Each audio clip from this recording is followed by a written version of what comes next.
Ding, ding, ding. It's the fucking unknown. People don't like unknown. People like they like to know what it's going to look like, and they'll even recreate it, even if it was the worst hot mess express. They would rather go back to that than go into this next stage of evolution where they have no idea what it's going to look like.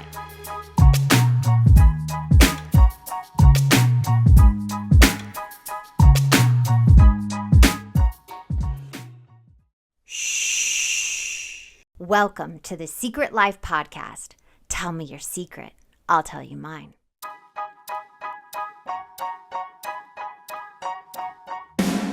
Sometimes you have to go through the darkness to reach the light. That's what I did. After 12 years of recovery in sex and love addiction, I finally found my soulmate, myself. Please join me in my novel, Secret Life of a Hollywood Sex and Love Addict, a 4-time bestseller on Amazon. It's a brutal, honest, raw, gnarly ride, but hilarious at the same time. Check it out now on Amazon. Welcome to Secret Life Podcast. I'm Brianne Davis-Gantt. Today I'm pulling back the curtains of all kinds of human secrets. We'll hear about what people are hiding from themselves or others. You know those deep, dark secrets you probably want to take to your grave? Or those lighter, funnier secrets that are just plain embarrassing? Join me each week as we take a deep dive, exploring one subject and the how, what, when, where, and why of it all. Get ready for a more focused, more revealing journey of the human experience. This is a new chapter of Secret Life, and I'm excited for you to join the ride. Today, we are talking about self-sabotage. Oh my goodness, self-sabotage is happening all around us. It's like in the air lately. There is a bunch of people right now sabotaging themselves, sabotaging their evolution, their progression, and they are not even seeing it. And there's something that happens when people are determined to blow up their fucking lives. And I'm literally seeing it left and right in little ways. And so I wanted to talk about this today because it's painful. When you are on this side, watching somebody in they are literally doing everything they can to sabotage themselves.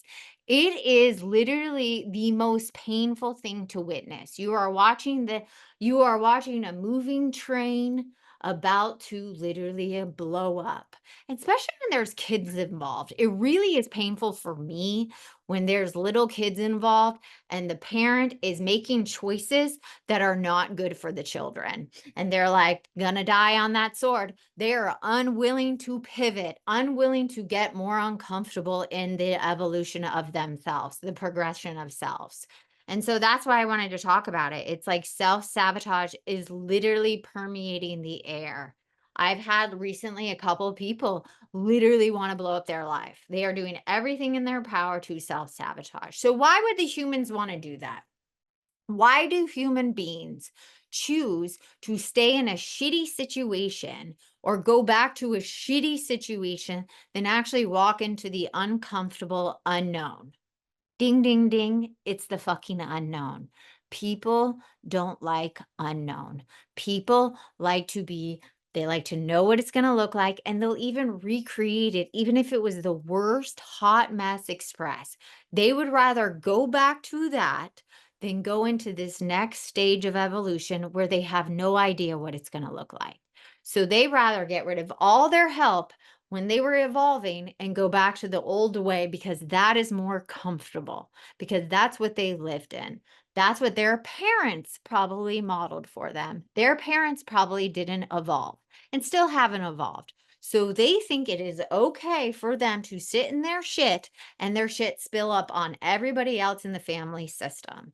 They are we'll do some internal family parts work right now, letting their old, we'll say firefighters. So if you look at internal family parts, they're called firefighters, the ones that are the sabotagers, the ones that want to blow up your life, the drug addict, the alcoholic, the sex and love addict, the workaholic, the ones that want to shut down and literally destroy. They go into the firefight, takes over the nervous system, and they just are determined to destroy this human being. And sitting here watching it is heart fucking breaking. It's heartbreaking. It's literally classic. I had a conversation. I'm like, you are not classic or unique. This is clockwork. I told you if you did this and didn't do this, this was going to happen. And look at where we are a month, 2 months later, exactly where we are. Clockwork. You are doing it. Do you not see that this is clockwork? And you're, instead of pivoting and you even know it, you are deciding to fall on that sword and say, well, I'm not willing to do anything, so I'm going to go this way and probably blow up my life and probably get back to where I was or progressively worse because it always gets worse. And that's just the way it is. And it's like, no, dude, you could have made a different choice. You could have actually gone, wow, this is it. This is the moment where I actually change and evolve and become a better person and change my life and change my children's life and change the trajectory of the generational trauma and addiction and shit that has run through my family. This is it. This is the moment. This is the moment I do differently. Even every ounce of my body tells me not to. That's the moment. So if you're in your life right now wanting to quit therapy, quit working on yourself, quit showing up like you've been showing up, stop working out, eating bad, going to a toxic person again, doing all these things. If you want to go back to these, that's the moment where you need to really look at yourself and go, wow, I'm doing it once again. I'm willing to go back and destroy everything I just worked for to get that same comfortable, toxic, disconnected, numbed out, shut down feeling instead of pushing through and getting really uncomfortable within self, even if you don't want to.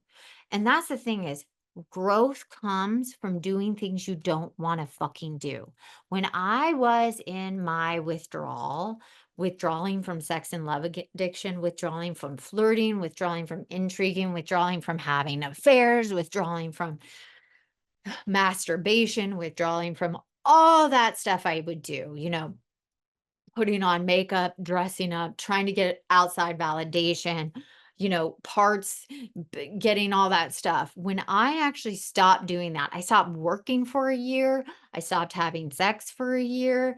This was when Mark and I lived together. So when I stopped doing that, there was a couple of these moments where I did not want to move forward. And it was like painful. The most pain you can imagine, that a part of me just wanted to stop. And there was a whole wonderful Instagram thing where it's like pouring in the water and the crap pulls up, like the balls of, trauma, addiction, people pleasing, all those things bubble up and you get to a point and some people stop there. And this is it. This is those sabotaging moments where you get to decide, am I going to just stop here and be okay with this? And usually if you have addiction or trauma or sexual trauma or any of that stuff, especially sex addiction, you will progressively make your life worse because you numb out with people, and numbing out with people is 1,000 times worse than numbing out with chemicals, because chemicals are it's not easy, but you can get rid of them. It's black and white. You get rid of it forever. It's a hard withdrawal.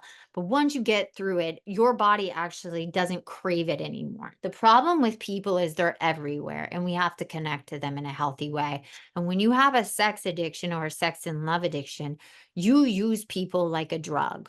So it's very difficult to work that out in a healthy way. You have to take it all away, work it out, and bring it back. So when you go into a self-sabotage with a people addiction, right? It is like the worst withdrawal you can imagine. And then to keep moving forward, even when you don't want to, and you want to stop and you want to stop evolving, to do, to keep moving is painful. It is so painful. And the moments I almost turned around and lost myself again, I remember them so clearly. And it was those moments that actually made me who I was because I chose to keep going. I chose to keep going to therapy when I didn't have anything else to say to my fucking therapist. I was seeing her twice a week, sometimes 3 times a week. I was going to Reiki. I was doing body work. I was legit going to meetings 3 times a week. I worked with a sponsor. I was doing all this stuff and I was like, I'm done. I'm burnt out. I don't want to talk. I don't have anything more to say. I don't want to dig any deeper. I don't want to do this anymore. I'm tired.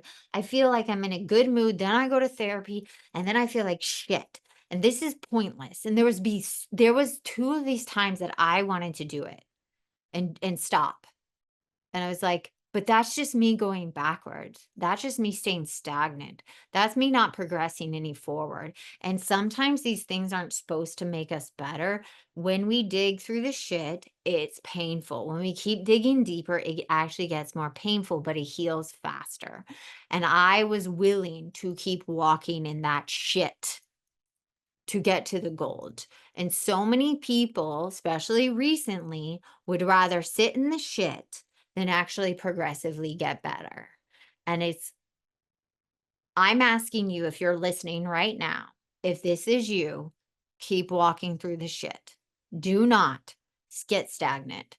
Do not quit evolving, even if it's baby steps, even if it's one thing a day you don't want to do, if it's journaling fucking journal. If it's a gratitude list of 3 things you're grateful for, if it's hitting your knees and praying to something to help you that you don't believe in, if it's going to a meeting, going to your therapy or the person you need for support just to get that help, keep going. Those little things actually make the difference. If you bail and unbail on everything, you're done. You will go back and it will be more painful because the awareness that you had makes it 1,000 times more painful. And the bottoming out is brutal because a part of you knows in your brain you did this to yourself and all the signs were there and you still did it to yourself and you made that choice. And so I'm asking you, if you're listening right now, don't do it to yourself because coming back and then getting healthy again, it's almost 1,000 times more difficult. So when people say to me, I'm just going to not take me off your schedule right now. I'll reach out. And I'm like, okay, sure you will. Sure you will, homie. You're not going to reach out because it's too painful to look at yourself and go, you're right. I did it. I'm ready to actually do the work.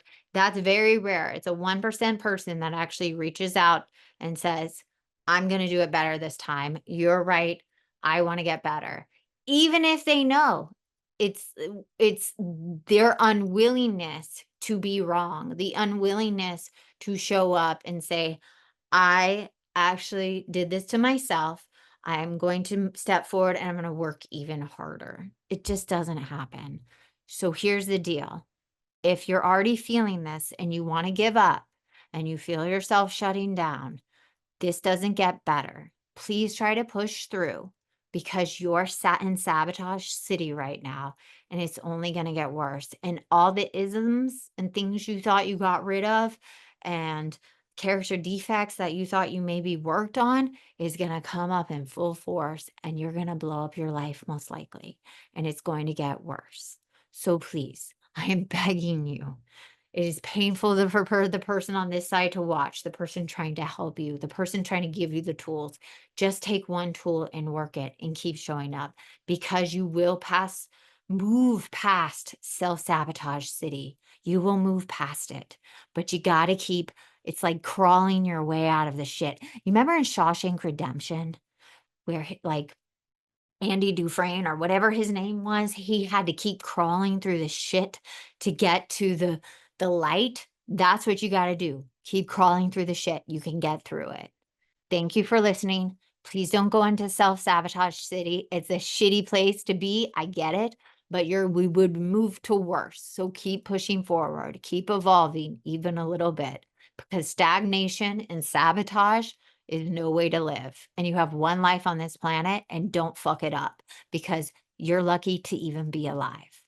Thank you for listening to Secret Life Podcast. Please let me know your thoughts if you want to talk about more of this subject or you have another subject. And send me a note to secretlifepodcast@icloud.com. Until next time.